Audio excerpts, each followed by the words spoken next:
Hello everyone, आज हम पढ़ेंगे class 10th chapter first exercise 1.2 का question number 1। Prove that root 5 is irrational. इस क्वेश्चन में हमें रूट 5 को इरेशनल प्रूव करना है।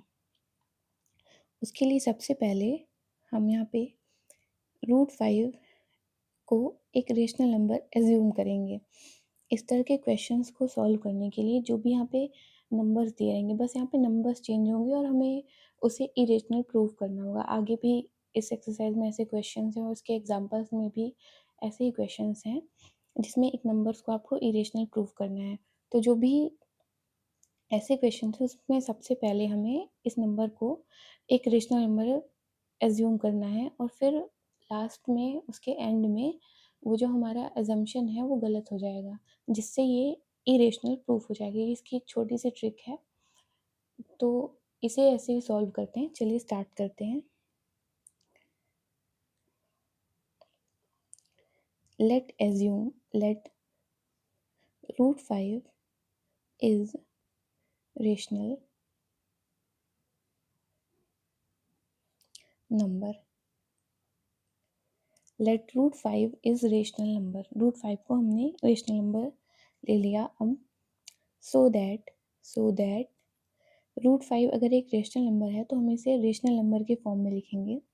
Root 5 is equal to P by Q, where P and Q are coprime integer. P और Q हमारे coprime integer हैं and Q does not equal to zero. Q हमारा zero के बराबर नहीं होगा। अब इसमें पी और क्यू को प्राइम का मतलब क्या है? पी और क्यू को प्राइम का मतलब है कि जो पी और क्यू नंबर्स हैं उन दोनों के फैक्टर्स में कुछ भी कॉमन नहीं होगा वन के अलावा, यानी इनका HCF जो है वो वन होता है। तो इसे आगे सॉल्व करते हैं। Squaring both side. तो स्क्वायर करने पे क्या आएगा? रूट 5 का हम स्क्वायर करेंगे एंड पी बाय क्यू का भी हम स्क्वायर करेंगे। तो रूट 5 का square 5, then P square by Q square. अब क्यू इधर आएगा तो 5 से मल्टीप्लाई हो जाएगा। 5 Q square is equal to P square. ये हमारी पहली इक्वेशन हो गई। अब इसे थोड़ा सा और सॉल्व करेंगे तो ये हमारा आएगा Q square is equal to P square by 5। इसे हम ऐसे भी लिख सकते हैं। अब इस क्वेश्चन में ये सबसे मेन पार्ट है इसका, इम्पॉर्टेंट। इसका मतलब आपको समझना ज़रूरी है। अगर आप इसका मतलब जानते हैं, इसी से आगे क्वेश्चन सॉल्व होगा।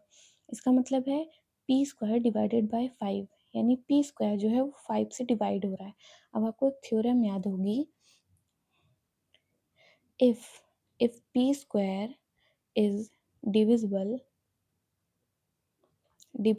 Bye 5, then p is also divisible by 5। अगर p स्क्वायर 5 से डिविजिबल हो रहा है तो p भी 5 से डिविजिबल होगा। So p is equal to 5k। अब इसका मतलब क्या है? इसका मतलब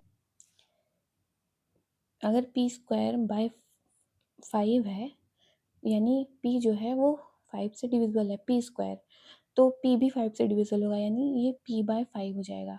अब यहाँ पे p क्या क्या हो सकता है?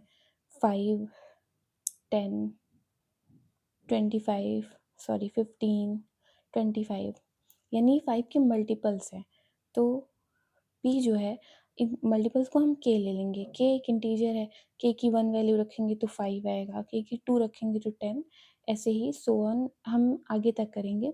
तो p is equal to 5k हम यहाँ पे लिख सकते हैं, तो वही मैंने यहाँ पे लिखा है। इसके बाद where k is any integer,